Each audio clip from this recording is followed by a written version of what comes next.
Muy bienvenidos y bienvenidas a todos quienes te están conectando y también a los participantes de nuestro próximo conversatorio. Ya, agradecer también al Foro de las Artes que nos ha ayudado con la transmisión y la Dirección de Creación Artística de la Universidad de Chile.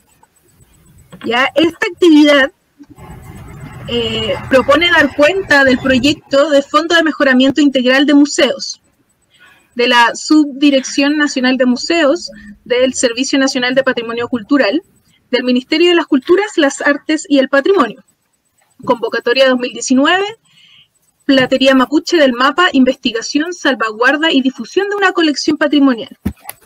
¿Ya? En este conversatorio de presentación del proyecto se compartirá la experiencia del equipo de trabajo, destacando una temática asociada al campo de trabajo y disciplina de cada integrante en su acercamiento a las piezas de platería mapuche de la colección del MAPA. Este acercamiento pretende visibilizar las labores que desarrolla el museo respecto a la documentación de sus colecciones, contemplando aspectos como el registro fotográfico, las acciones de conservación, el análisis físico y técnico de las piezas, la investigación histórica y contextual, junto al proceso de incorporación de las mismas a la colección del museo y sus regímenes de circulación, entre otros. Esta actividad se enmarca en el Día Internacional de Museos, ya que se celebra el 18 de mayo, así que con ustedes vamos a cada uno de los participantes del proyecto van a exponer parte de su trabajo en este proyecto y ellos voy a darles la bienvenida y el agradecimiento para participar de este conversatorio a Javiera Cristi, Daniela Sierra, Constanza Tobar, Carolina Parra, Felipe Quijada, Cristian Vargas Payahueque y Martín Yancamán. Ya, muchas gracias por estar acá presentes y muchas gracias también a todos quienes se están conectando en esta actividad. ¿Ya? El primero que nos va a presentar el proyecto, parte de la formulación, objetivos y resultados del mismo, es Felipe Quijada. Felipe Quijada, encargado de investigación y colecciones del Museo de Arte Popular Americano Tomás Lago de la Facultad de Artes de la Universidad de Chile, del MAPA, historiador de arte, formado en dicha institución, se ha especializado en los estudios sobre arte popular, tanto chileno como latinoamericano, desarrollando distintas monografías para publicaciones, entre las que destacan Ni primitiva ni ingenua, contemporánea, ni primitiva ni ingenia contemporánea, reflexiones en torno a la obra visual de Violeta Parra. En Violeta Parra después de vivir un siglo, del Consejo Nacional de la Cultura y las Artes, publicado en el 2017, y su participación en el catálogo razonado de la colección del Museo de Arte Contemporáneo de la Universidad de Chile en el 2017. Además de las publicaciones del MAPA, El juego en el arte popular, Juegos de ayer y hoy, Religiosidad popular y Trajes e indumentaria latinoamericana. Así que les dejo a Felipe Quijada con su presentación. Muchas gracias, Daisy, por la introducción, por haber presentado la actividad de hoy y al equipo de trabajo también, ¿no? que es lo primero que quiero partir detallando y poniendo en valor este trabajo que nosotros realizamos, agradeciendo a todo el equipo que tuviera una función fundamental para poder ejecutar este proyecto de la mejor forma posible. Estos los resultados, por lo menos a mí me impresionan y de verdad que me tienen muy contento. Ha sido un trabajo, además de arduo, exhaustivo y riguroso. También en lo personal me ha emocionado mucho este trabajo que hemos llevado en conjunto y me alegra mucho compartir esto con ustedes, con el público, con todo lo que nos están viendo desde sus casas. Así que esto es una muy buena instancia para poder difundir estos resultados y los alcances que ha tenido este proyecto. Quisiera, creo que nos está viendo pantalla completa, no sé si hay una opción de que sea así.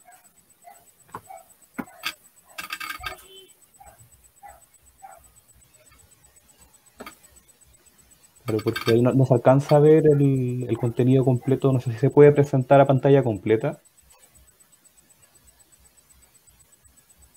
Por favor. Bien, mientras se puede solucionar, o quizás pueden minimizar un poco, por favor, la pantalla para que pueda estar todo el contenido en la ventana. Bueno, mientras les cuento que esto, como comentaba Daisy, esta presentación se enmarca en el proyecto de Platería Mapuche del Mapa, Investigación, Salvaguarda y Difusión de una Colección Patrimonial, que fue un fondo que nos adjudicamos como museo para la convocatoria 2019 para investigar colecciones.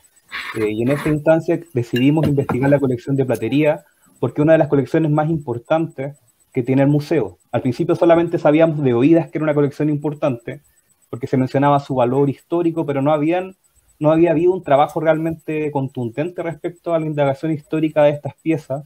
Entonces, como que era parte de la mitología del museo, pero no teníamos claro exactamente, por muchas razones, por qué esta colección era tan importante al interior del museo. Y dentro de la investigación nos fuimos dando cuenta y le fuimos dando un poco de espesor a esa declaración de la importancia de esta colección, de que asciende a las 241 piezas. En la formulación ustedes van a ver el objetivo que propusimos trabajar 238, pero a través de la investigación nos dimos cuenta que había un par de piezas más que se agregaron posteriormente. Y también considerando esto dentro de otros resultados que tuvo la investigación. Pero este trabajo no solamente fue investigar las piezas, sino que estuvo centrado también en la documentación y en la salvaguarda de las mismas, ¿no? En la producción de embalajes, de conservación preventiva, de medición, pesaje y registro fotográfico de las mismas piezas, además de indagar su contexto histórico y simbólico y su forma de ingreso a la colección. Por lo tanto, así como se propusieron trabajar estas 238 piezas de la colección en términos investigativos e históricos, también se fotografiaron estas 238 piezas que luego Javiera les comentará ese proceso, se embalaron esas piezas, Daniela les comentará más al respecto, y también luego se hizo la investigación cruzando toda esta información que fue recabada, ¿no? De las medidas, el pesaje y todo el análisis físico de cada pieza. Quisiera pasar a la siguiente diapositiva, por favor. Claro, acá se puede ver un detalle de lo que les estaba comentando, este trabajo que realizó el área de conservación del museo con las piezas para, obviamente, hacer un registro acabado, ¿no? Porque una de las labores que tienen los museos es justamente documentar las piezas de su colección desde todos los ámbitos posibles, y el primero de ellos, obviamente, es saber las características físicas que tiene cada objeto de la colección. Entonces, eso fue lo que se abocó en una primera instancia el equipo de conservación, y obviamente generar los embalajes que permitieran que estas piezas se pudieran conservar de la mejor forma posible para el futuro. Quisiera pasar a la siguiente. Para esto también nos ayudó Martín Yancamán, Rutrafe, que nos acompaña también en esta ocasión, que fue muy importante. Bueno, Martín, gracias por venir, que nos acompaña en esta instancia, y su participación fue muy importante para el desarrollo del proyecto, porque él también fue un intermediario, ¿no? Entre los objetos y el contexto, porque nosotros realmente muchos no manejamos terminología técnica, ni el mismo proceso de elaboración. Entonces, su visión, su perspectiva, su enfoque nos ayudó mucho a la hora de documentar las piezas de la colección. Siguiendo adelante con la presentación. Otro punto muy importante que también lo va a hablar probablemente Cristian, Constanza y Carolina, tuvo que ver con el trabajo de investigación, el trabajo con fuentes, ¿no? Partimos investigando, indagando dentro del mismo archivo del museo, el archivo histórico que tiene el museo, porque hay muchos documentos que nos sirvieron, que nos dieron instrumentos para poder datar de mejor manera las piezas, generar tener mayor claridad sobre la procedencia de las mismas. Entonces encontramos documentación muy importante como la que estoy ejemplificando acá, que es una carta, perdón, es una entrevista que se le tomó a la persona que reunió esta colección, que es Pedro Doyarzábal, y él en esta entrevista narra cómo formó, o parte de su colección en realidad, narra cómo formó parte de su colección. Entonces este tipo de documentos que encontramos en el archivo fue de vital importancia para poder desarrollar la investigación. Siguiente diapositiva, por favor. Asimismo, además de las fuentes de archivo, nos enfrentamos a fuentes primarias y secundarias, no fuentes bibliográficas en este caso. Por una parte, yo quise seleccionar solamente dos a manera de graficar cómo fue este proceso de indagación bibliográfica. Por una parte, un clásico ya que nos sirvió mucho para documentar las piezas de la colección, son las memorias del Lonco Pascual Coña. Y por otra parte, una fuente primaria, en este caso, que es la platería mapuche de Claude Joseph, porque él, además de dar cuenta de la platería mapuche del periodo, que es un texto introductorio, un pilar, uno de los primeros textos que se producen respecto a la platería mapuche, además de eso, además de ser un texto inaugural, él ocupa muchas de las piezas de la colección como ejemplo, ¿no? En sus indagaciones. Entonces, es muy interesante, y esto se ve luego en las pistas que fueron el resultado de esta investigación. Siguiente diapositiva, por favor.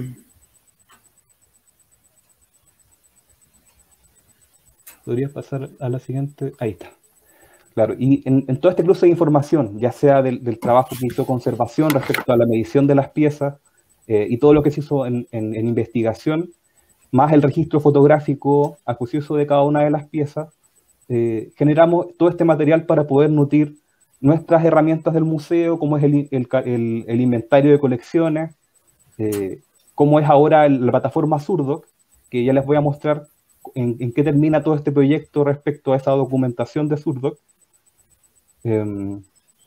Y acá se ve todo este trabajo reunido, ¿no? Como la imagen, los detalles físicos, el nombre, que también fue uno de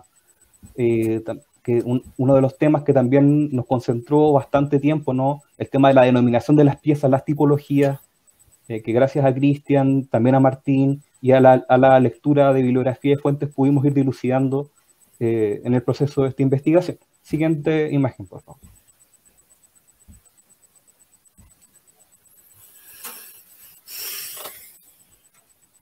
Bueno, acá vemos un par de ejemplos más respecto a este trabajo de documentación de estas piezas que hay que mencionarlo, una de las colecciones públicas más importantes de platería mapuche, no solo en Chile, sino que a nivel general. Siguiente imagen, por favor. Y acá vemos el resultado final de documentación de las piezas dentro de la plataforma Surdoc, donde ahora nosotros estamos registrando nuestras colecciones, y dentro del trabajo de documentación, aquí se trasvasija toda la información que recolectamos, ¿no? Como lo que les estaba comentando, del nombre de las piezas, de sus características físicas, siguiente por favor, de su contexto histórico, de su iconografía, cuando el caso así lo requiere, ¿no? Cuando hay información iconográfica dentro de las mismas piezas, sus aspectos formales, y también su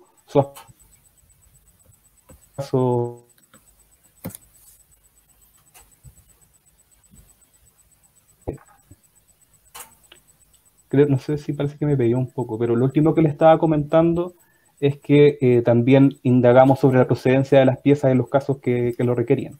Y para terminar con los resultados, como para hacer una breve síntesis, porque quiero dar paso a mis compañeros, porque finalmente ellos fueron los que, de alguna manera, son los protagonistas de esta investigación y este trabajo, se llegó a mejorar las condiciones de almacenamiento de las 241 piezas que trabajamos finalmente, resguardando su conservación con embalajes adecuados para cada una de las piezas.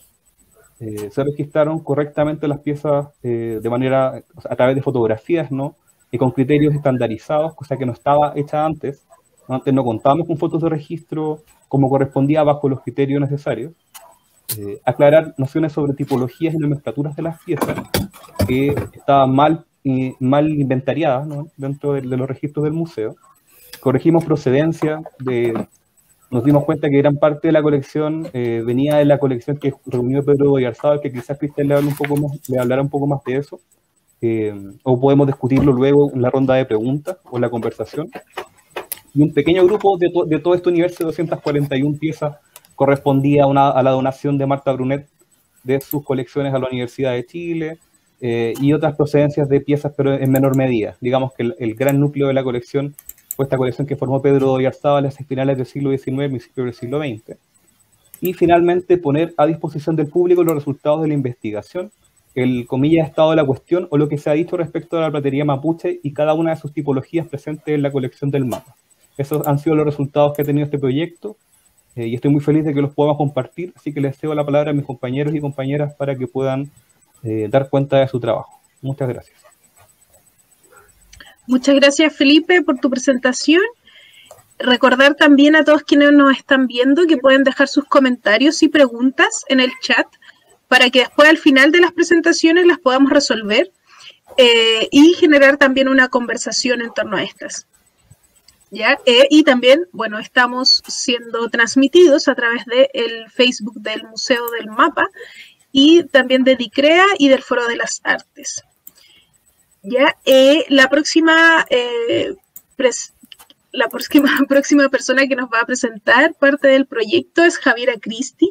Ella es artista visual, fotógrafa, licenciada en Artes Plásticas de la Universidad de Chile, actualmente encargada del área de documentación fotográfica del Museo de Arte Popular Americano Tomás Lago. Es responsable del registro fotográfico de la colección patrimonial del museo, tanto para uso interno como para catálogos y publicaciones. Realiza labores de redacción de protocolos y manuales de documentación para el correcto registro de las piezas. Ha participado en la investigación y registro de diversos proyectos Fondart, además de las publicaciones del mapa, el juego en el arte popular, religiosidad popular, trajes e indumentaria latinoamericana, y en el actual Fondo para el Mejoramiento Integral de Museos, Platería Mapuche Mapa, investigación, salvaguarda y difusión de una colección patrimonial. Los dejo con Javiera Cristi, quien nos va a hablar de su trabajo. Gracias, Daisy. Buenas tardes a todos. Muchas gracias por conectarse a esta actividad. Lo primero que me gustaría mencionar es el desafío y la tremenda responsabilidad que significó para todos llevar a cabo este proyecto, y ya que por primera vez se pudo revisar y fotografiar de forma exhaustiva la colección completa de Platería del Mapa. El, entre comillas, retraso de esta completa documentación se debe un poco o de alguna manera, al difícil acceso que se tiene a estas piezas, que por tratarse de una colección patrimonial, lógicamente está resguardada bajo 7 llaves. Lo segundo es dar a conocer un poco lo que se quiso resolver en este caso, lo que le correspondía a mi área resolver, que era la correcta documentación fotográfica, el correcto registro de las piezas y, de cierta manera, responder a la interrogante de cuál o cómo sería una correcta fotografía de registro y qué condiciones debería cumplir para enmarcarse como tal. El propósito en este caso fue normar o protocolizar el registro de esta colección, que hasta ese momento era casi inexistente. Muy pocas piezas habían sido previamente fotografiadas. Y en este proyecto se tomaron varias decisiones importantes, como por ejemplo el uso del fondo negro, que anteriormente no se había usado y que es una decisión importante, ya que por protocolo las piezas del mapa siempre se han fotografiado sobre un fondo gris. Esta decisión estética tiene que ver igual con el contraste que representa la plata sobre el negro en comparación con lo plana que pudiera verse o que podría haberse visto sobre el fondo gris. Otra de las decisiones que se tomaron, aunque ya se había venido trabajando de esta manera con la colección del museo, es no utilizar maniquíes, por ejemplo, y que las piezas no se fotografíen en uso, entre comillas. Esto también tiene que ver con que el uso de un maniquí o un busto, de cierta manera, no permitiría quizás visibilizar a cabalidad ciertas cosas o ciertos detalles de las piezas y restringiría otras vistas de las mismas piezas. Se tendría que haber quizás construido un soporte a modo de modelo y que igual se corría el riesgo un poco de que se transformara un poco en caricatura, cuando el propósito real no era dar cuenta de esto, sino más bien de visibilizar la pieza como tal, sin elementos que distrajeran la imagen. Otra cuestión importante y que se ha cuidado siempre por protocolo de registro es no manipular la imagen, es decir, no editarla de ninguna manera más que cargando el perfil de color correspondiente. El perfil de color correspondiente se refiere al tipo de iluminación utilizada en ese momento. Para eso, y desde hace varios años ya, el mapa está utilizando una carta de color que se llama la Color Checker Passport, y esa es la imagen que estamos viendo ahora.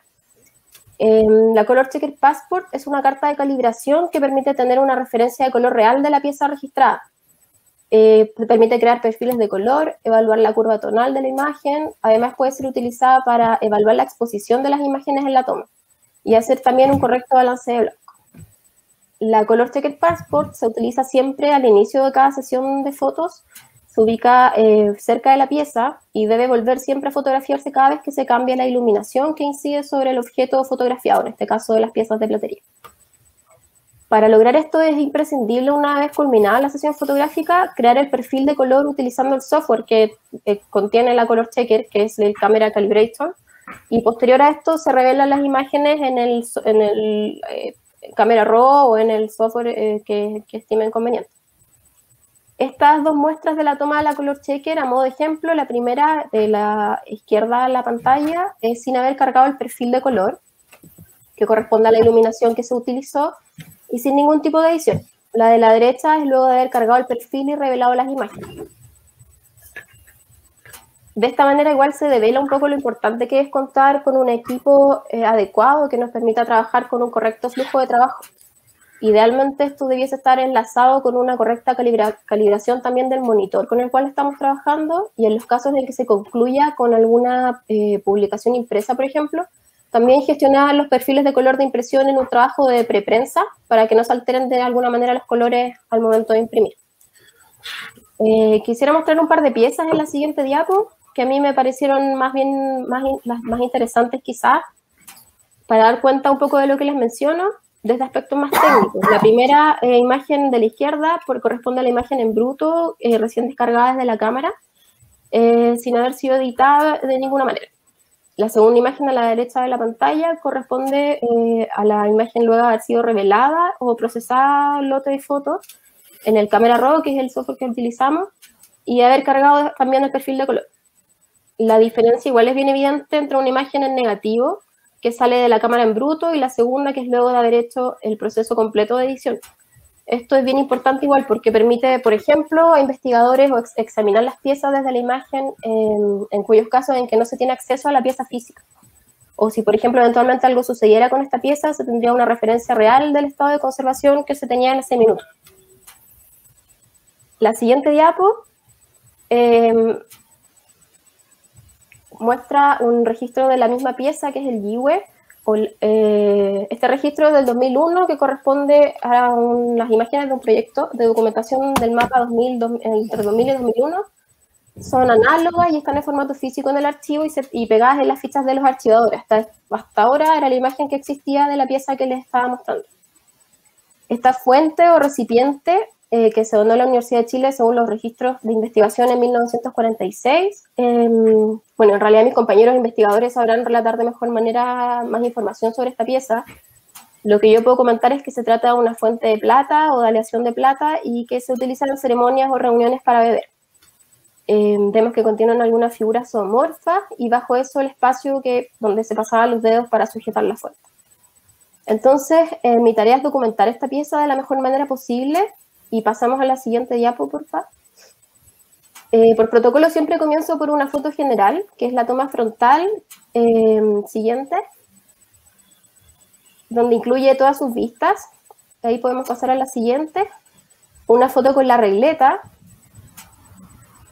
La siguiente diapo, que nos sirve para dar cuenta de su escala. Y luego continúo con el registro de sus detalles. También hay una imagen incluida en el protocolo que es de un registro de un plano más casual, entre comillas, o publicitario, si se quisiera llamar de esa manera. Esto es para poder utilizar esa imagen si fuera necesario en publicaciones o en redes distintas a las formales, digamos. Por último, para concluir, la imagen del rótulo, que nos sirve para poder identificar la pieza y almacenarla correctamente en los registros formales del museo. Es una pieza tremendamente interesante y significativa. Y la segunda, que es Nitrowe, también corresponde a un registro del 2001. La siguiente, por rótulo corresponde esta pieza a la pieza número 1 de la colección. Es una faja trenzadora de plata, de materiales como cuero, lana, de oveja, suela, etc. Es una cinta con que las mujeres trenzaban su cabello de arriba hacia abajo, y también es bien significativa porque según la investigación es que se heredaba de madres a hijas, que se iba reparando cuando se iba deteriorando. Me parece muy interesante también porque en su uso mismo, también me parece interesante en su uso porque las campanillas producen también un cierto ruidito muy sutil y que también es muy bello. Entonces esta es una muestra de los diferentes registros que se han hecho de esta pieza a lo largo del tiempo en el museo. La primera correspondía al 2001, 2010, esta es del 2019, y finalmente la siguiente diapo, 2020, que es el registro completo por protocolo. En este caso se había documentado antes en gris.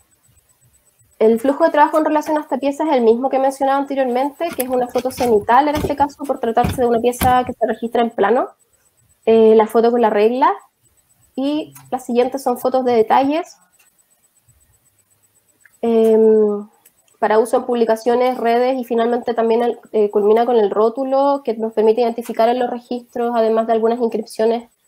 En este caso, esta pieza tenía algunas inscripciones antiguas que todavía conservaba.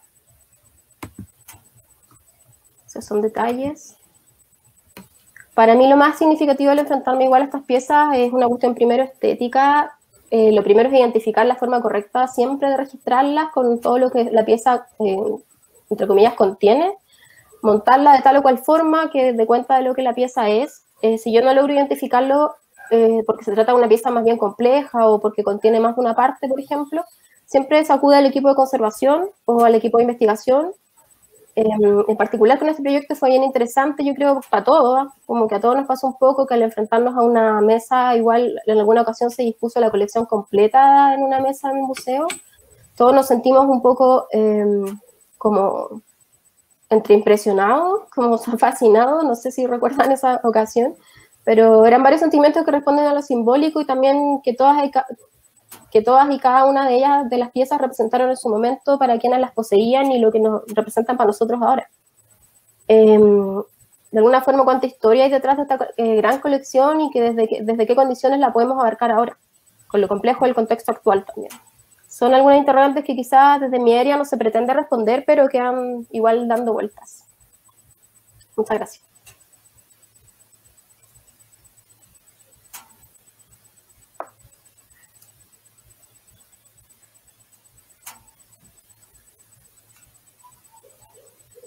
Exposición que estamos teniendo ahora es inédita. Es primera vez que se presenta parte de la colección de platería mapuche del MAPA de manera una exposición, digamos, un conversatorio en torno a ella. En algunas exposiciones se han mostrado parte de la colección, pero este proyecto abarcó una gran cantidad de piezas, ¿ya? Así que muchas gracias, Javiera. La próxima exponente será Daniela Sierra. Ella es licenciada en Artes con mención en Teoría e Historia del Arte de la Universidad de Chile, con conocimientos y formación en conservación. Se desempeñó como asistente técnico de conservación dentro de este proyecto. Claro, del proyecto FMIM, Colección Mapuche del MAPA, Investigación, Salvaguarda y Difusión de una Colección Patrimonial del MAPA, y actualmente sigue en labores tanto de conservación e investigación de las colecciones del MAPA. Además, es parte del comité organizador del Seminario Internacional de Conservación de Papel Chile desde el 2017 hasta hoy. Así que los dejo con Daniela. Gracias. Hola, buenas tardes, estimadas y estimados. Gracias por la invitación. Bueno, para comenzar quisiera contar acerca de mi experiencia y labor al enfrentarme a la colección mapuche, la cual trato desde el área de la conservación y restauración. ¿Ya? No sé si pueden pasar a la siguiente. Ahí sí. Desde esta mirada puedo partir diciendo que uno de los motivos principales para trabajar en dicha colección fue el de salvaguardar las piezas a partir de criterios de conservación, identificando factores de deterioro, planificando ordenamiento y realizando fichas de estado de conservación de cada una, donde se registraron mediciones, registros fotográficos, descripciones formales, entre otros. Además, como parte de los criterios de conservación a tomar fue evitar la limpieza de estas piezas, pues su pátina o sulfuración es un tipo de protección, la cual al retirarlas puede permitir acelerar los procesos de deterioro, ¿ya? En la primera foto que estamos mostrando acá, es posible identificar el nulo ordenamiento de las piezas dentro de su mobiliario, ¿ya? Donde el apilamiento de estas trae de la mano el deterioro por manipulación y la ausencia de control de las piezas dentro de dicha caja.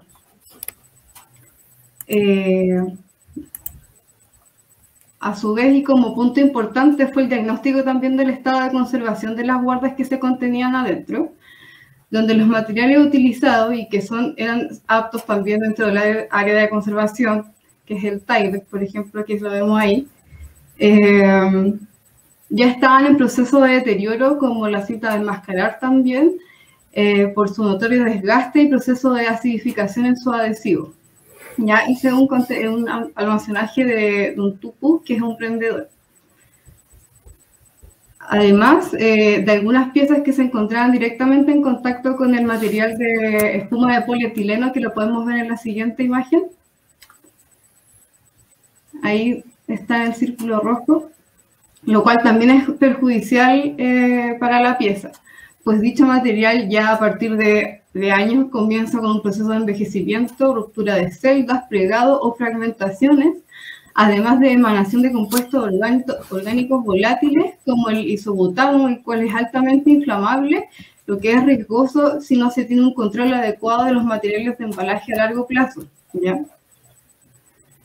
¿Podemos seguir cambiando, por favor? Ahí está.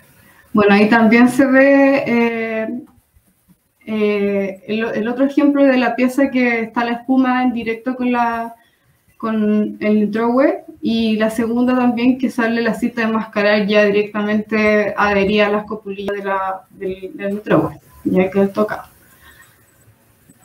Como resultado de este diagnóstico es posible remarcar que las guardas anteriores mantenían un estado de deterioro tanto por sus materiales y por la manipulación a través del tiempo, ¿ya?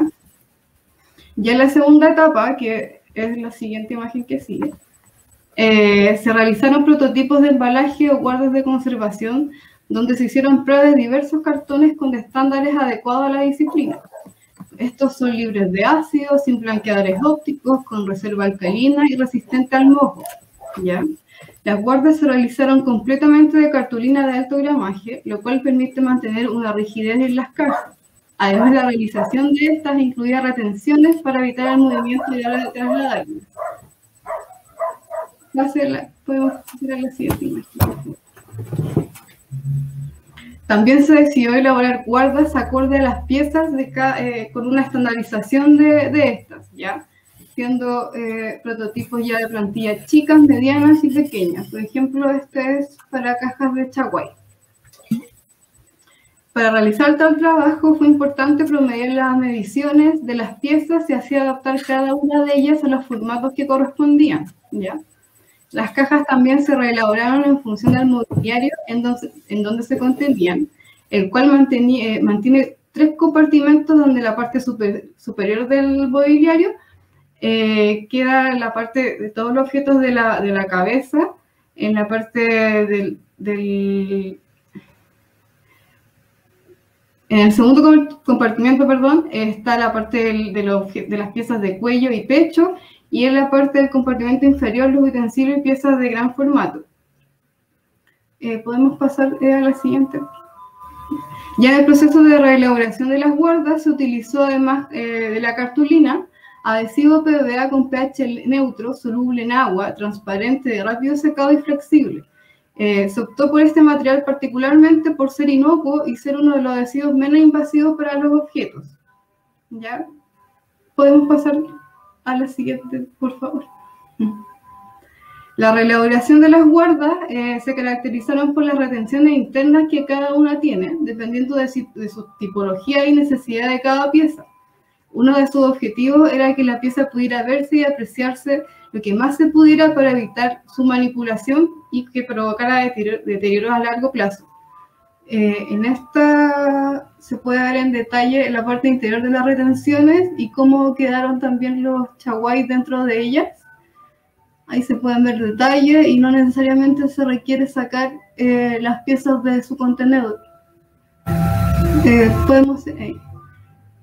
Ese es el antes y el después, cómo estaban el objeto y cómo quedó, y ahí se puede identificar también una de las retenciones que se hizo en la caja, en los laterales. La siguiente imagen, por favor. Antes y después también de las guardas de conservación de los Traripel. En cada lateral también tiene retención, lo que impide el movimiento al ser trasladadas las cajas, bueno, el movimiento de las piezas. Podemos seguir también con el siguiente. Ahí. La imagen derecha se puede ver tupus con los embalajes anteriores, y en la parte izquierda ya son las cajas donde quedaron guardados cada uno. ¿Puedes pasar a la siguiente, por favor? Ya. Y este también fue uno de los desafíos dentro de los embalajes, porque había tantas tipologías de piezas que, bueno, se pensó para cajas para cada tipología. Ya entre estas está el del trarilonco, que se decidió hacer este tipo para que se pueda lucir la pieza completa. Y se realizó una pequeña retención que está identificada con la flecha en la imagen derecha, en detalle. ¿Podemos pasar a la siguiente, por favor? Y a modo ya de términos, fue importante también la rotulación de las guardas con el fin de mantener un ordenamiento y rápida ubicación de las piezas para impedir abrir y además manipular los objetos que se contenían. Eso puede ser lo que se hizo dentro del trabajo de conservación, y que también fue un desafío importante porque se hicieron guardas dependiendo de cada tipología de objeto. Entonces fue también un desafío muy arduo y que se tuvo que repensar 1000 veces para poder que ayudara a mantener las piezas después para los traslados. Eso le quería compartir. Gracias. Muchas gracias, Daniela. Muy buena tu presentación, muchas gracias. A continuación, vamos a dejar a Martín Yancamán. Él es licenciado y magíster en filosofía, es Rutrafe, artesano en plata tradicional del pueblo mapuche hace 6 años. Dirige el proyecto Rutran Huillimapumó, que investiga la platería del territorio huilliche. Además, es coordinador de campaña de la recién electa constituyente mapuche, Elisa Loncón. Muchas felicidades por eso. Así que, adelante. Muchas gracias.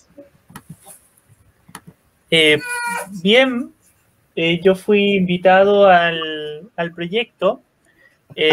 Hice unas ciertas asesorías técnicas y para esta presentación he escrito un pequeño ensayo que me gustaría compartir con ustedes. El tema de este ensayo es platería y poder.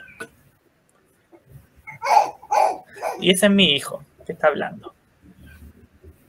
Es conocimiento colectivo y palabra frecuente entre los artesanos mapuche de la platería señalar que las piezas de Rutran mapuche llevan o muestran significados. Hay quienes dicen también que esconden significados. Mostrar y esconder definitivamente no es lo mismo. La diferencia entre ambas, creo yo, es una cuestión de posición. Me voy a explicar.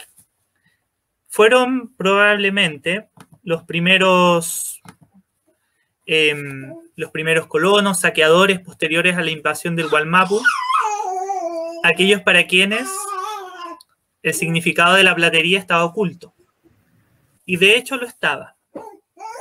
Lo estaba no porque el rutrafe o el platero hayan dejado como su intención poner una palabra en la pieza tal que no pueda ser comprendida, sino porque el invasor extraño, al no ser parte de la comunidad y no conocer por lo tanto el lenguaje común de nuestros rutrafes, le atribuye a la pieza esa condición de extrañeza y ocultismo, de la que en realidad él es el único portador. Mostrar o ocultar, como dije, es entonces una cuestión de posición. Para el colono, la plata oculta. Para el rutrafe, en cambio, y también para la portadora de un siquil, de un nutrowe, un rungi, la plata muestra y ostenta. Pues la platería, en tanto signo, está hecha para comunicar y para ser comunicada.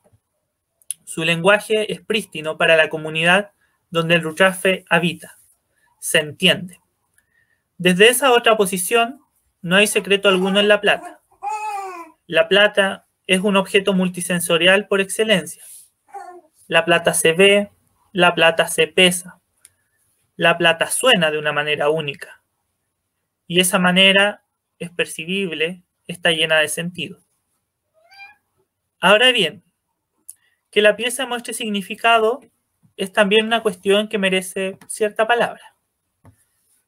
Charles Peirce, pionero filósofo del lenguaje, describió, creo yo, acertadamente, que en la teoría del significado, el signo es la representación mental por la cual conocemos los objetos de la realidad. Los objetos, y yo agregaré el mundo. Que la representación del pensar, el Raquisuam, está conectada al conocimiento, es decir, a nuestro mapuche quimen, es algo que también podemos decir de la platería mapuche. Por eso, creo, hace 5 años, tuvo plena pertinencia que Clara Antinao y Antonio Chiguaycura denominaran a su exposición en el Museo Precolombino Chiruchana Muñeñinucham, porque como dice la profesora Antinao, el metal sigue hablando. Nos sigue mostrando a la comunidad y a su tiempo desde el simple lenguaje de su corte, de su golpe, de su fuego, de su hendidura. Desde la comunidad del pasado, creo, a la comunidad del presente. Inamovible en su significado, me pregunto, no lo creo. Las piezas se recrean, se reparan, se le añaden pum pum, se funden y renacen otras. Pero quizás, y obviamente lo escribo como metáfora, creo que los plateros de cada generación le dejan un eslabón abierto al ruchafe que vendrá. Y ahí va, años atrás, años adelante, ahí va hablando el metal y diciendo de qué familia se proviene, de qué mapu, de qué kunga y de qué kumpen en especial se tiene Nehuen. Ahora bien, hay un significado, y con esto voy cerrando, del cual no se suele hablar mucho. Es el lenguaje que tiene el poder en la platería. Un lenguaje cualitativamente diferente de la estética, aunque sin duda la estética sea parte de ese poder. La platería mapuche es valorada por la comunidad porque marca diferencias. No solamente muestra de qué familia se viene, sino que muestra bienes, muestra roles, muestra responsabilidades, muestra en qué lugar de la comunidad está uno situado. Eso quizás es algo de un poco más extraño también de entender. A veces queremos pensar las relaciones mapuches como relaciones donde el poder no es importante. El poder sí es importante, y por lo tanto fue tan importante el perderlo, cuando las piezas fueron saqueadas, cuando terminaron en el fondo la gran platería del siglo XVII, la gran platería del siglo XVIII, terminaron en casas de hacienda, terminaron en casas de empeño, y de ahí circularon hasta las colecciones privadas donde se mantienen hoy en día. Cuando perdimos la platería, creo que fue también cuando perdimos también nuestro poder como pueblo. Me llama la atención, siempre lo he dicho desde un tiempo a esta parte, que la mayor creatividad, el mayor volumen, los ejemplos más... ¿Hinchete? A ver si quiere papá. No quiere papá. Que los ejemplos más ostentosos también de platería es que cuando se tenía más ganado, cuando se tenía mejor condición, cuando también organizativamente y políticamente teníamos la posibilidad de autogobernarnos. Creo que la platería en su momento representó no solamente el poder de algunas familias mapuche, sino que representó el poder del pueblo mapuche en su conjunto. Espero sinceramente que ese poder se recupere, que podamos caminar dignos y que podamos también mostrar la plata a una comunidad que la entienda, que la comprenda, que conozca ya desde antemano su significado. Muchas gracias. Muchas gracias, Martín. Saludos a Luis Chiquiche, que está ahí.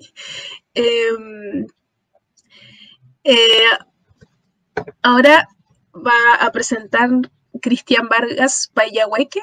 Él es licenciado en Teoría e Historia del Arte de la Universidad de Chile, cursando magíster en Estudios Latinoamericanos y actual estudiante del programa de doctorado de Estudios Latinoamericanos en la misma institución.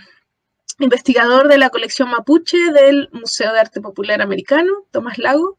Sus líneas de investigación abordan la relación entre la imagen y el mundo mapuche a través de distintos soportes y lenguajes, tanto en la fotografía, el arte contemporáneo, el cine y las prácticas tradicionales. Así que los dejo con Cristian.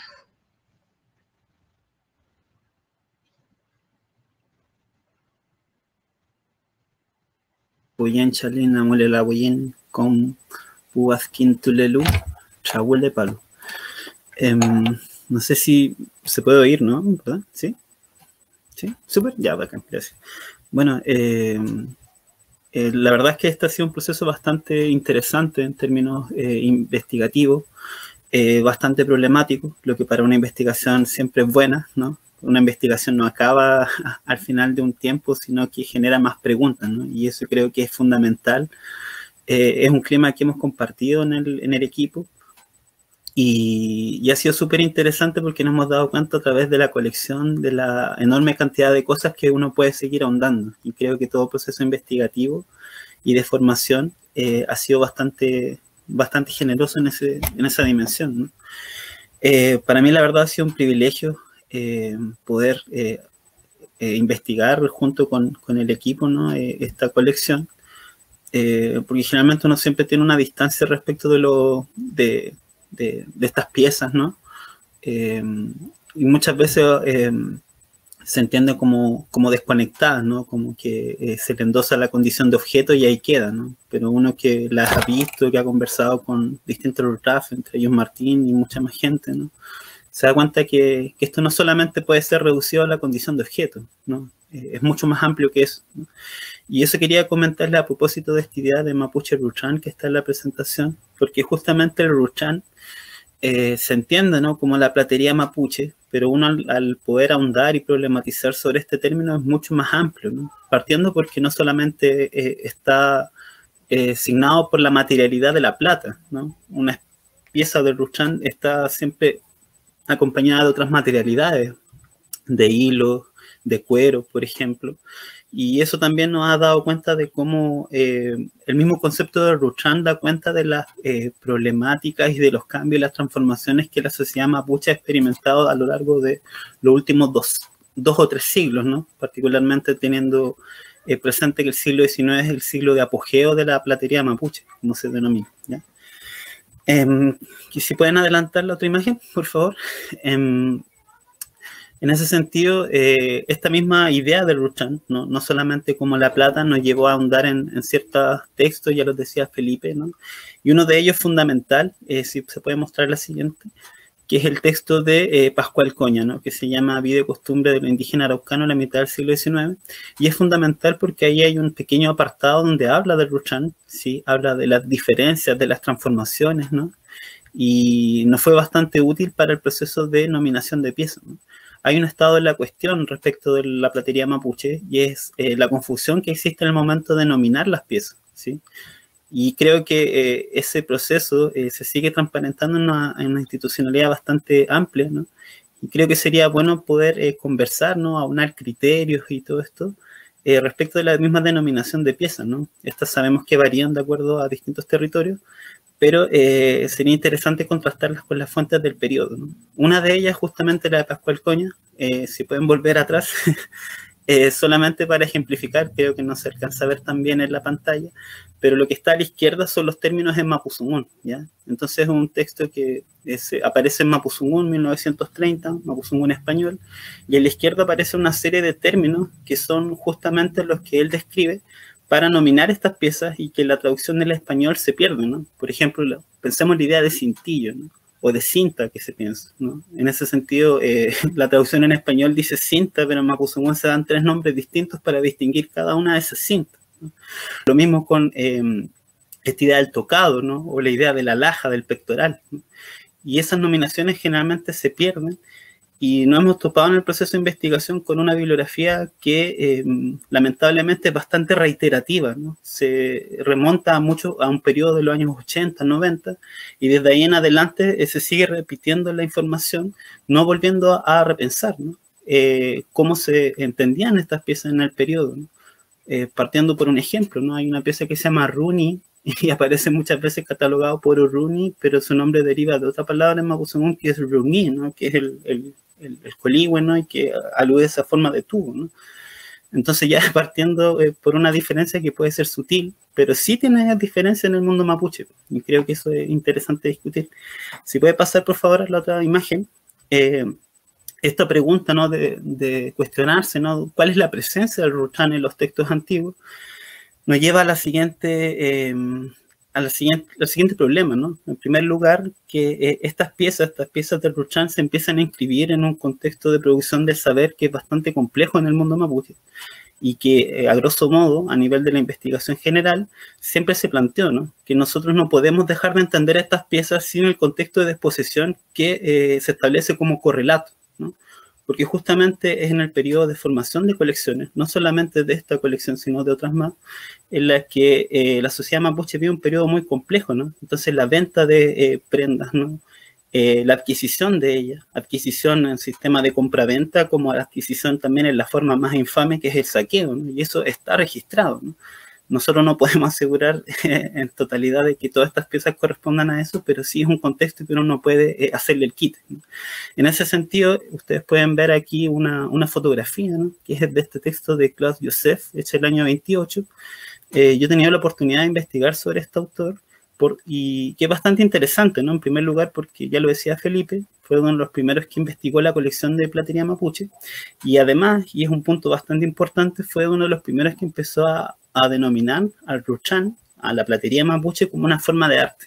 Entonces eso es súper interesante porque en rigor, como lo decía Martín también y Felipe y todo lo que hemos conversado acá, también la Dani y la Javi, estas piezas es algo más que un objeto, ¿no? Entonces, para efectos de una discusión más amplia, esto también es una muestra de arte indígena y arte mapuche, que es necesario también reivindicarlo, ¿no?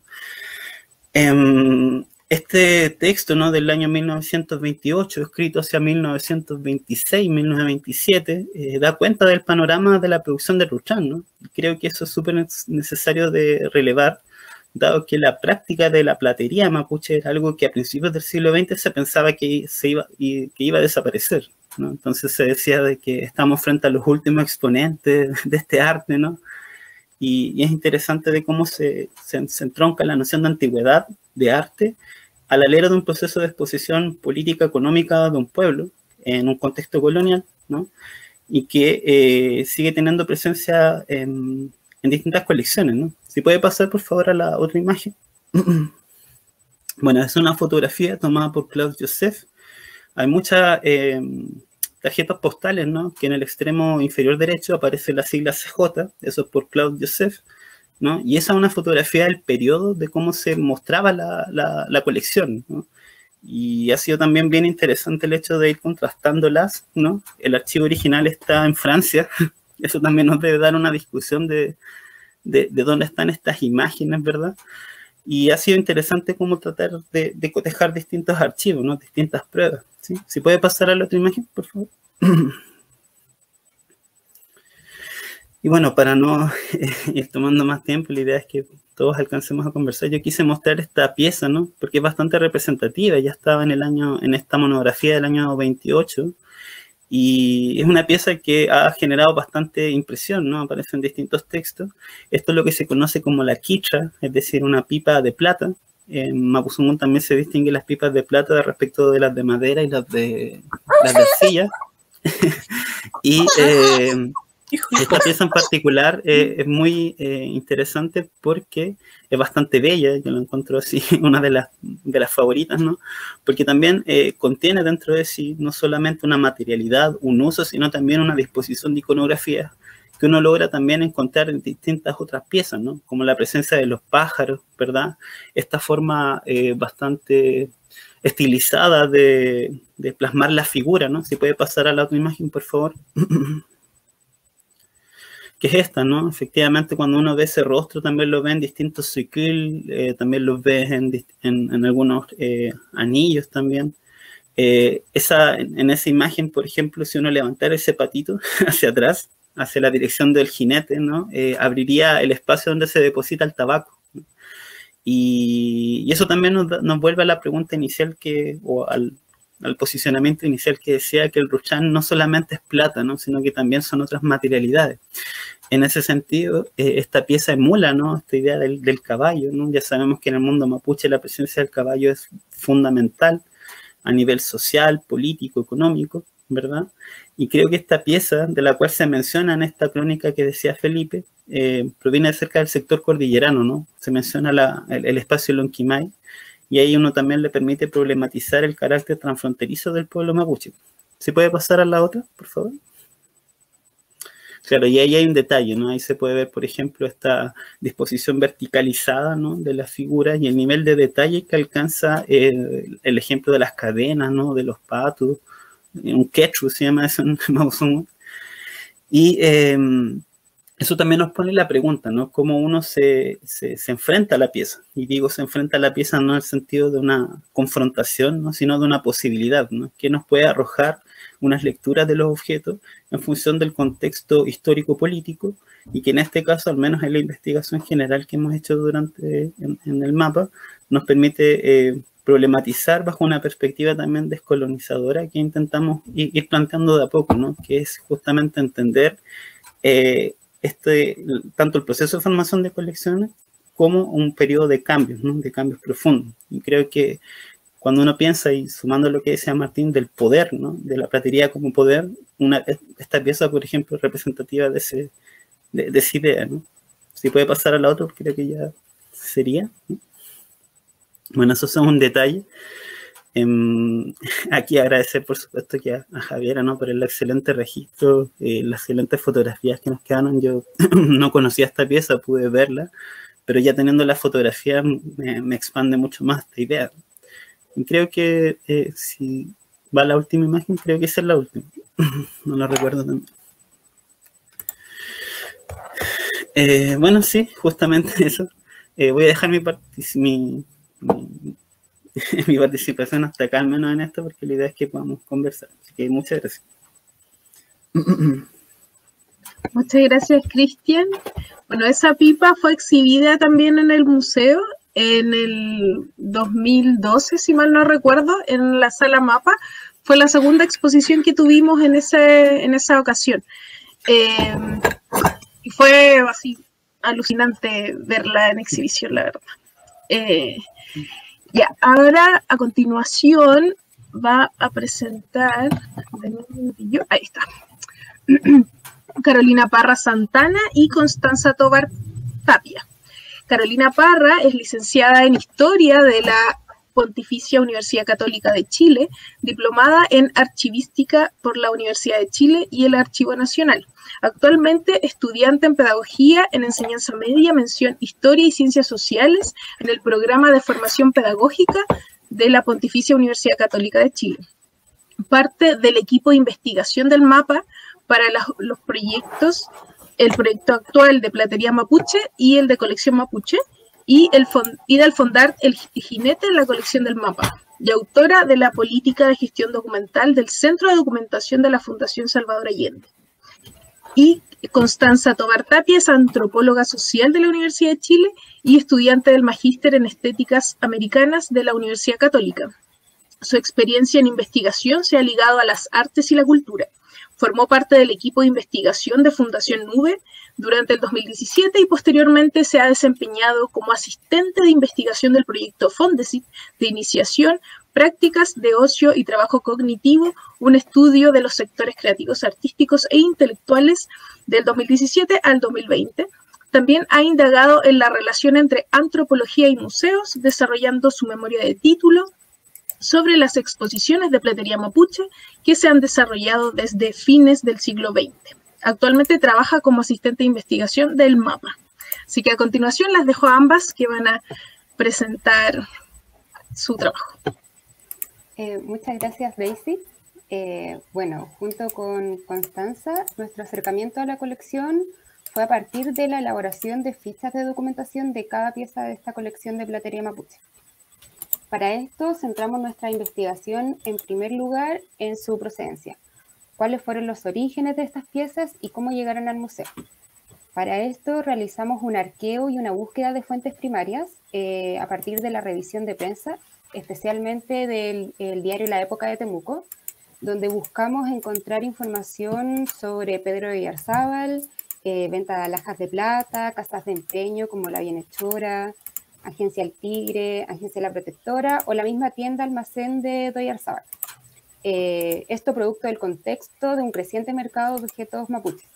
De este modo pudimos encontrar afiches de remate y ventas de joyas como la que se ve en la pantalla, pero debido a las condiciones sanitarias de la pandemia tuvimos que suspender la búsqueda e investigación en archivos y bibliotecas, por lo que nuestra investigación se volcó a la revisión del archivo histórico del mapa, tanto el inventariado como el no inventariado, donde una de las investigaciones y documentos que pudimos dar cuenta fue la entrevista incompleta de Pedro de Oyarzábal, que data del 13 de agosto de 1946, donde se refiere a las pispuelas y istipu como los primeros objetos que él compró una vez arribado a Cholchol, y unos chaguay y unos trapelapuchas, como los menciona como uno de los primeros adornos que él juntó de mujeres mapuches que iban a su almacén de Cholchol y con quienes intercambiaba estas piezas por mercadería.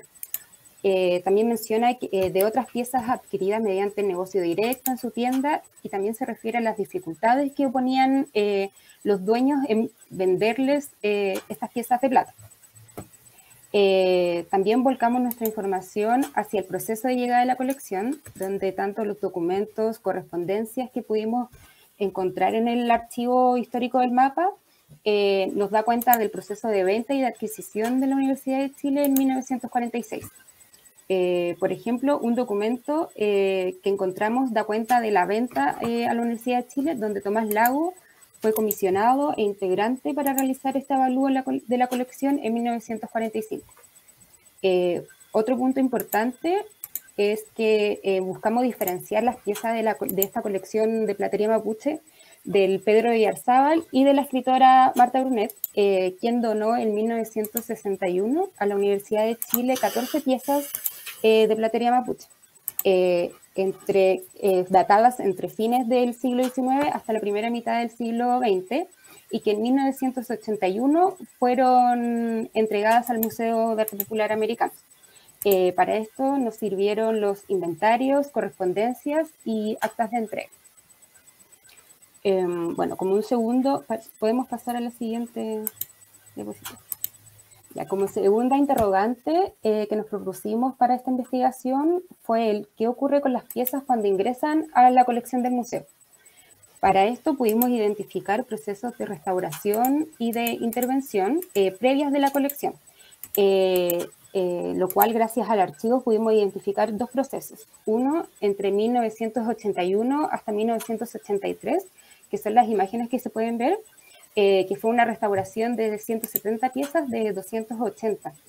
Y que en la siguiente imagen también se pueden ver otras fotografías de esta intervención. Y otro proceso de intervención fue en 1996, que se volcó a la desoxidación. Se puede pasar también a la siguiente diapositiva. Ya. Otro punto que nos enfocamos del ingreso de la colección fue la itinerancia de esta colección.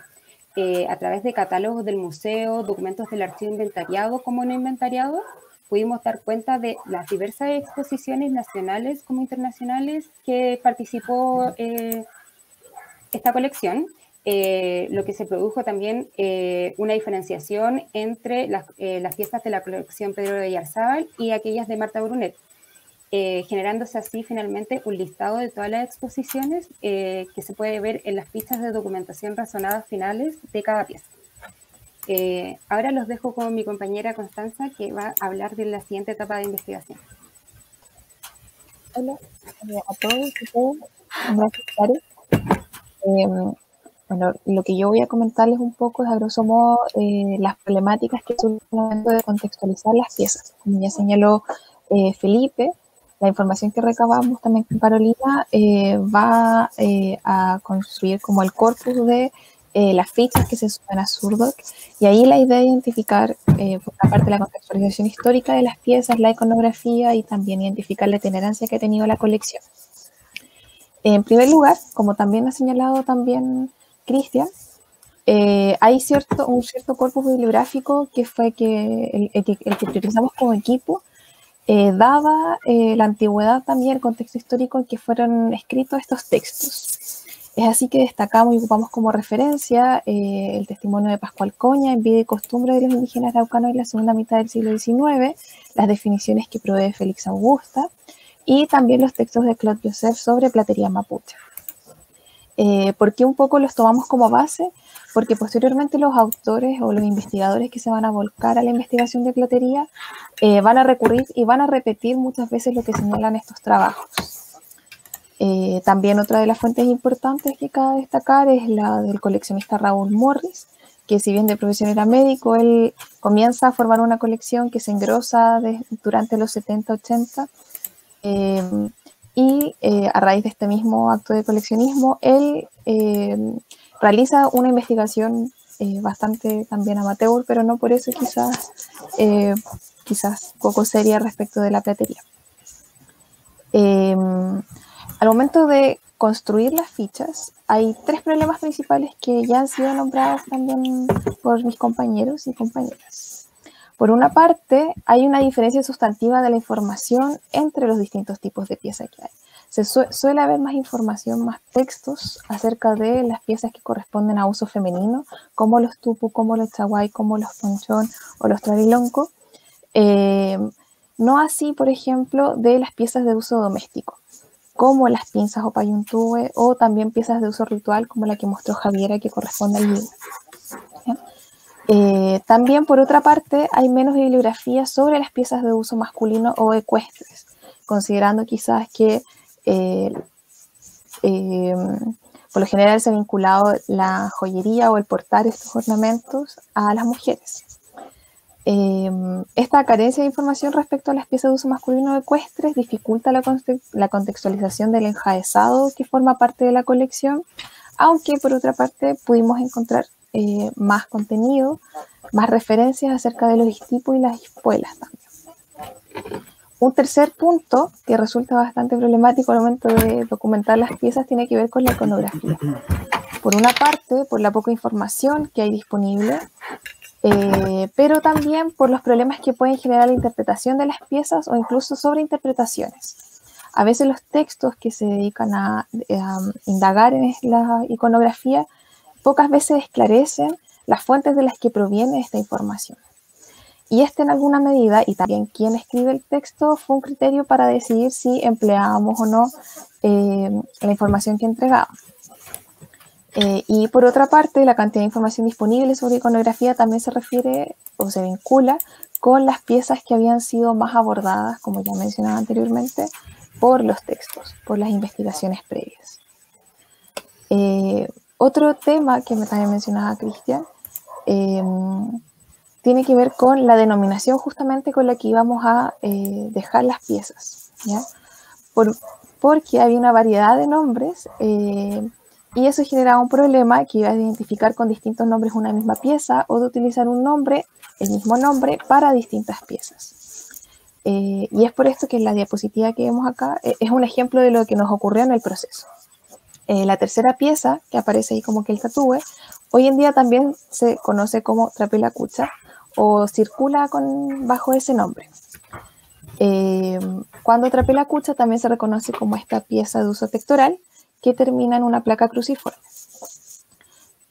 Para esclarecer y distinguir este tipo de piezas, nos basamos en lo que señalaba Félix Augusto y Pascual Coña. De allí que dejábamos trapelacucha como esta pieza que termina en la placa cruciforme, chiquil, como esta también pieza de uso pectoral formada de placas y eslabones, pero que termina con una placa más bien ovoide.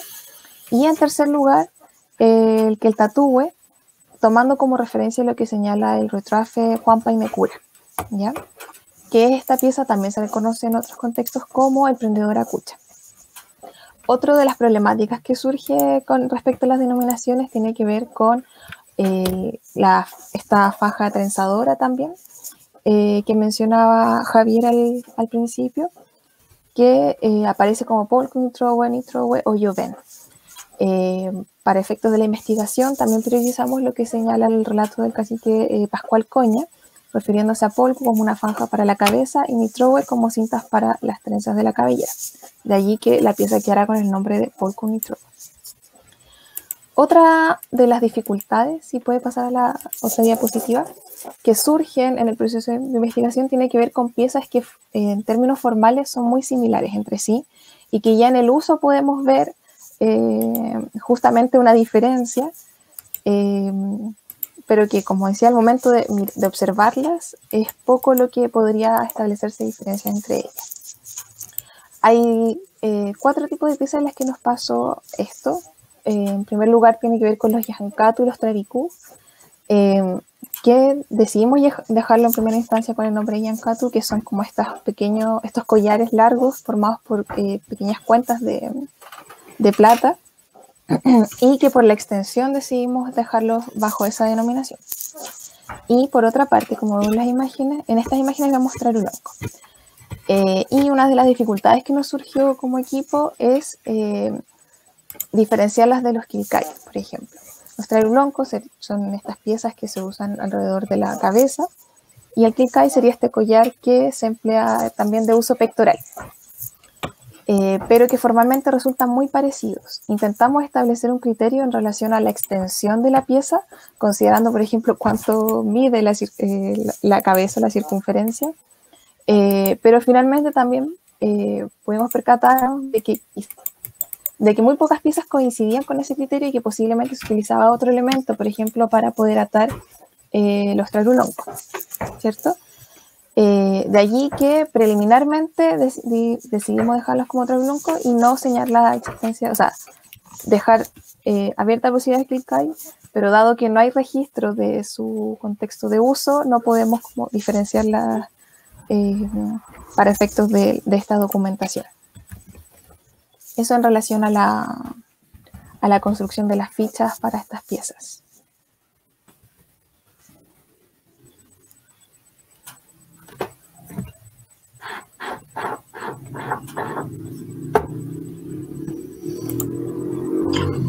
Muchas gracias, Carolina, muchas gracias, Constanza, por su presentación, y bueno, a todos los participantes de este proyecto también, un tremendo trabajo que pronto también podrá ser visto en el libro que contiene toda esta investigación, ¿ya?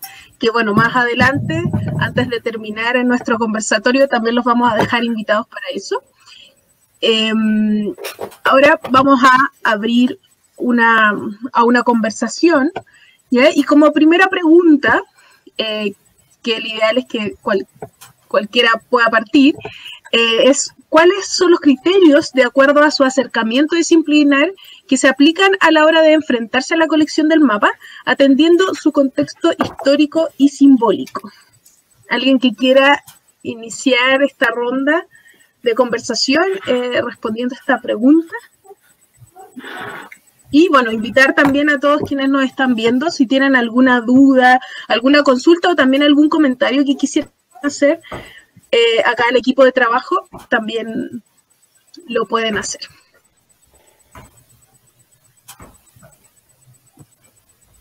No sé si alguien quiere comentar algo antes, si no puedo partir yo. Primero agradezco a todos, de verdad, estoy muy contento porque hayan podido participar en este conversatorio.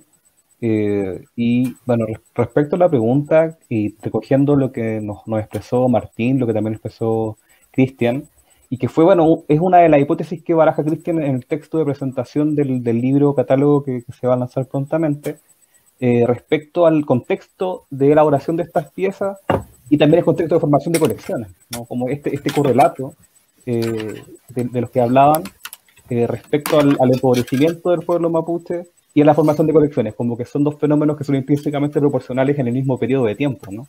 Luego de la pacificación y el periodo de reducciones en el Gualmapu. Entonces, obviamente, la formación de estas colecciones tiene que ver con ese contexto histórico, ¿no? Es innegable. Y creo que lo que nos corresponde a nosotros como museo, como instituciones que detentan o que salvaguardan patrimonio, una institución pública, es justamente dar cuenta de estas colecciones, dar cuenta de cómo se generan, cómo se elaboran las piezas, cómo ingresan al museo, cómo se forman estas colecciones finalmente, documentar gráficamente, o sea, visualmente, respecto a tomar mediciones, hasta la indagación bibliográfica, contextual, histórica, porque es nuestro compromiso, es lo que nosotros tenemos que hacer respecto a este patrimonio de estas piezas, ¿no? Atendiendo este contexto de ingreso de las piezas a las colecciones, ¿no? En este periodo que es tan complicado, ¿no? Entonces, lo mínimo que nosotros podemos hacer es indagar exhaustivamente estas piezas a nivel histórico y simbólico y material, y creo que ese es nuestro compromiso, y eso es lo que tratamos de hacer este tiempo, muy acotado también, porque no nos permitió desarrollar todo lo que hubiésemos querido, pero de alguna manera es un inicio para dar cuenta de lo que se ha hecho de estas piezas, de las discusiones que giran en torno a ellas, y poder llevarla también al público general, que muchas veces no están familiarizados con este patrimonio y que hoy día puede hacerse parte de eso y saber más al respecto.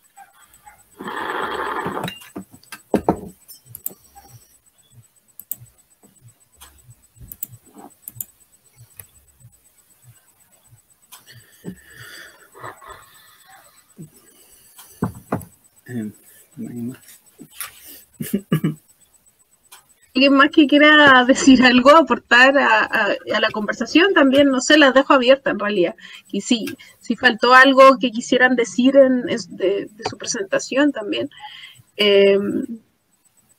O añadir algo a lo que dijo Felipe. Sí, yo voy a añadir algo. Como, yo siento que igual toda pieza o todo proceso de investigación también exige un posicionamiento que no solamente sea disciplinar, ¿no? Y en ese sentido, como cuando uno lo extrapola a otras experiencias de museos que tienen dentro de sus ejes, como integrar relatos de las comunidades o de colectivos históricamente racializados, subalternizados, es darle otro cariz a las piezas, ¿no? Entonces creo que en materia al menos de museos universitarios quizás no se ha hecho tanto, y eso también conversábamos al proceso en el momento de conversar, ¿no? Porque por ejemplo en el caso del Museo Mapuche Cañete hay toda una museografía nueva que se ha hecho. En Bolivia, en el MUSEF, por ejemplo, también es algo que tiene harta potencia, y creo que es súper necesario, como decía Felipe, también el hecho de darle realza esto como unas piezas que no solamente detentan la condición de objeto, sino que también se circunscriben en un periodo específico del que cuesta hablar todavía, ¿no? Y cuesta hablar porque la institución, a propósito del Día de los Museos, la institución y los relatos museales no lo han querido integrar. Y eso uno lo puede ver también en el mismo relato espacio-temporal en el que uno ve las piezas. Cuando uno visita un museo, generalmente siempre está como pueblos indígenas, el descubrimiento, colonia, y de ahí ya desaparecen de todo relato, ¿no? Entonces, o a veces cuando uno visita una vitrina, ¿no? de platería mapuche, esta platería del siglo XVIII, XIX, y al mismo tiempo esta platería contemporánea, y no hay una idea de un puente, de una problematización. Entonces creo que todas esas cosas fue súper prolífico conversarlas. Y a propósito también de lo que decía la Dani y la Javi, pasaba mucho de que enfrentarse al objeto, o sea, tomarlo, pesarlo, verlo así totalmente, porque los registros que habían tampoco eran muy buenos. Entonces daba aparte otras lecturas. Ahora lo que nos queda quizás, que era un poco lo que comentaba yo, que al menos uno como mapuche igual entiende de que esas piezas, esas joyas igual representan mucho más allá, ¿no? La gente igual no... Hay un montón de prácticas simbólicas, religiosas, de poder que están imbuidas en esos objetos, y a veces cuesta como también no tomar en consideración eso, la verdad, ¿ya? Por ejemplo, ¿qué se hace frente a un cultún de machi cuando uno ha asistido a un machito? Por ejemplo, yo en mi caso no puedo llegar y decir que eso no pasó, ¿no? Pero creo, por ejemplo, que todo lo que comentaban y todo el trabajo que se hizo es súper necesario, porque también viene a ser un punto de partida, ¿no? Y creo que fue súper bacán el hecho de que al menos me queda esa sensación de que todos fuimos descubriendo cosas en el camino. Y eso creo que es muy bueno. Así que... Gracias, Cristian. Sí, es interesante lo que dices, porque generalmente se habla como que si fuese del pasado el arte mapuche y no contemporáneo. O sea, también eso es interesante como de abordar, que es algo del presente. O sea, no es tan ajeno ni tan lejano tampoco.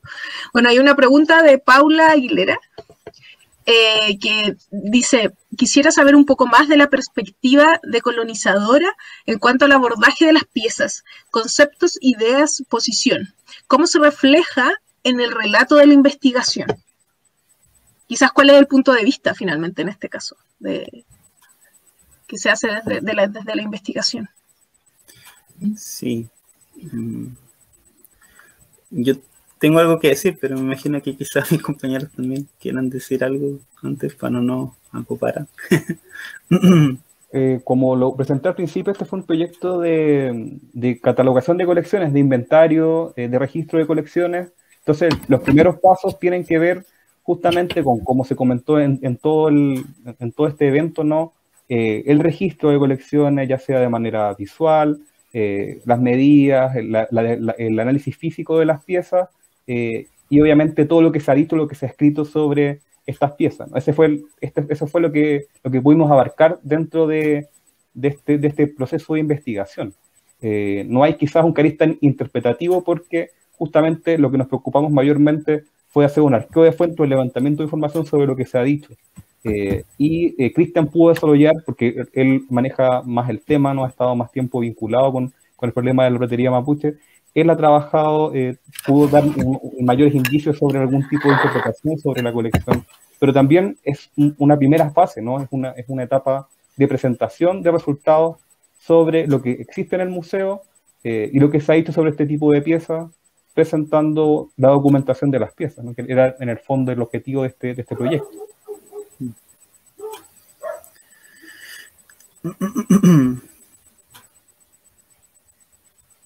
Cristian, si quieres agregar algo. Sí, y le voy a tirar el pase a la compañera y a Martín después. Así como ejercicio descolonizador, yo creo que lo primero también es partir de la nominación misma de las piezas, ¿no? Porque hay toda una bibliografía que no recurre a eso, ¿no? Entonces, ¿dónde encontrar un puente específico con el mundo mapuche? En los textos mapuche, y en los textos en Mapuzungún, y en los textos escritos por mapuche en este transcurso, ¿no? ¿Y por qué lo menciono? Porque hay toda una historiografía que se ha hecho sobre la denominación de pieza que ha prescindido de las voces mapuche. Entonces creo que ese levantamiento del problema, como un problema que lamentablemente sigue estando presente, nos exige de alguna forma como plantear ciertas metodologías. Ahora, por supuesto que uno se queda con las inquietudes, ya lo decían casi todos mis compañeros, del hecho de que es una primera etapa de un proyecto más amplio, ¿no? Ahora lo estamos continuando, ¿no? Pero, por ejemplo, ahí hay muchas cosas que desde el plano de la investigación y desde el plano del texto nosotros no podemos saber, ¿no? Y ahí, por ejemplo, la ayuda de Martín fue súper necesaria, ¿no? Imprescindible, porque él produce Ruchan, ¿no? Hay muchas cosas que uno no dimensiona y que el texto no te lo dice, como del ancho, el peso, la materialidad, la forma. Y creo que eso igual es súper necesario de incorporar igual, ¿ya? O la misma idea está esta presencia de lo necesario que es poner criterios de conservación óptimo para una colección que ha carecido quizá o que no se le ha dado la importancia que merece, ¿no? Porque uno puede asegurar hoy en día, luego de recotejar muchas otras colecciones, que esta colección es una de las 3 colecciones públicas más importantes de todo el país, ¿no? Y al menos es una conclusión que no puede llegar, ¿no? Entonces, eso quería decir así, muy corto, pero quizás para que podamos conversar más, ¿no?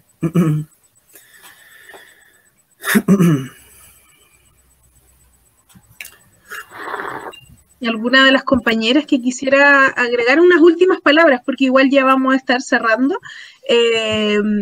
También abriendo la posibilidad a un próximo conversatorio.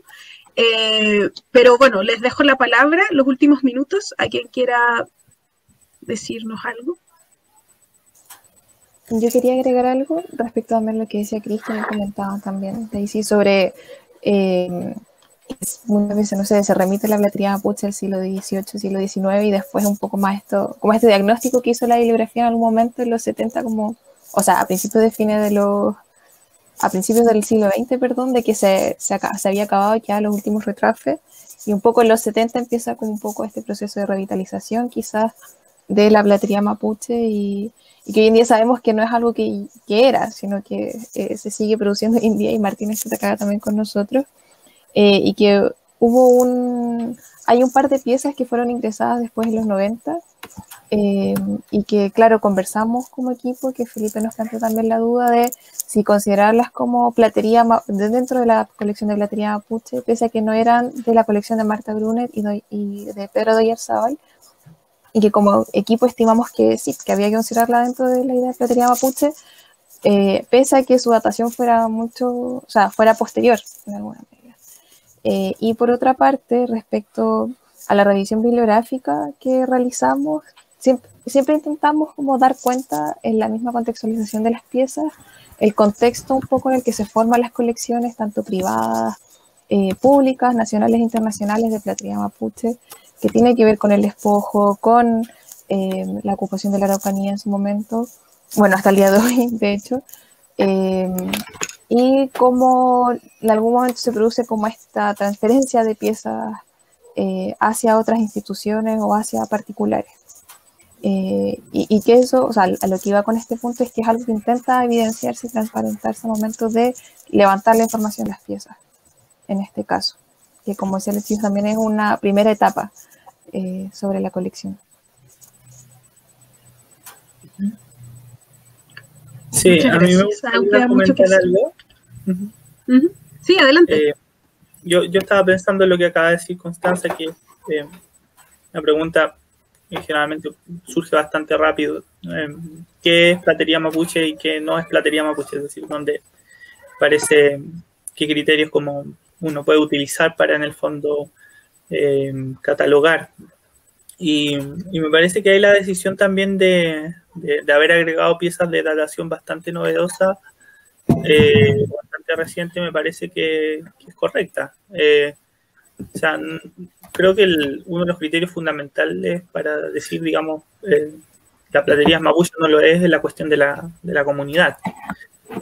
Eso no quiere decir que toda creación surgida de la comunidad pasa a ser inmediatamente platería mapuche, ¿ya?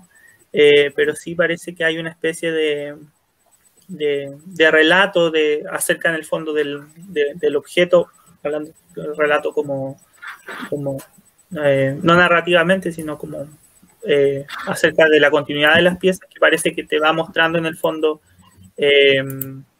cuando algo se va a considerar como parte de lo tradicional o cuando algo se va a considerar como innovación. Y es en el fondo el control de eso, en el fondo obviamente no lo tiene el museo, sino que lo tienen las personas también.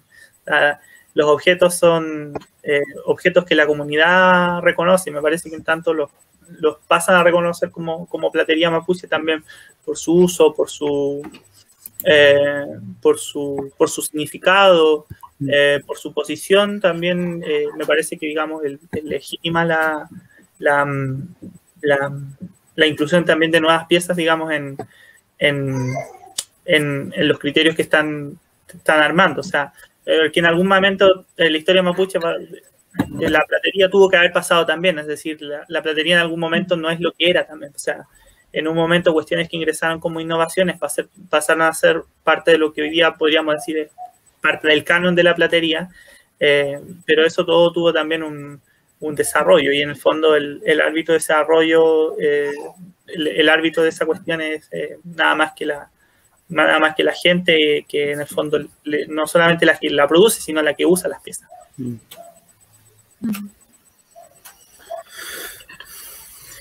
Ya, bueno, vamos. Muchas gracias, Martín. Muchas gracias a todos los participantes de este conversatorio. Vamos a ir cerrando. Claramente nos quedan un montón de preguntas y de comentarios también, pero los quiero invitar también a que vamos a fines de mes, para el Día del Patrimonio, tenemos organizado el lanzamiento del libro de Platería Mapuche, donde también vamos a tener algunos de los participantes que están acá, también van a estar ahí exponiendo parte de su trabajo en el libro. Bueno, agradecer también a la Dirección de Creación Artística de la Universidad de Chile, al Foro de las Artes, por concedernos este espacio. Y bueno, invitarlos a todos a que sigan nuestras redes, sigan también acá a los compañeros presentes, compañeras. Y bueno, muchas gracias y nos vemos en otra oportunidad. Adiós. Gracias.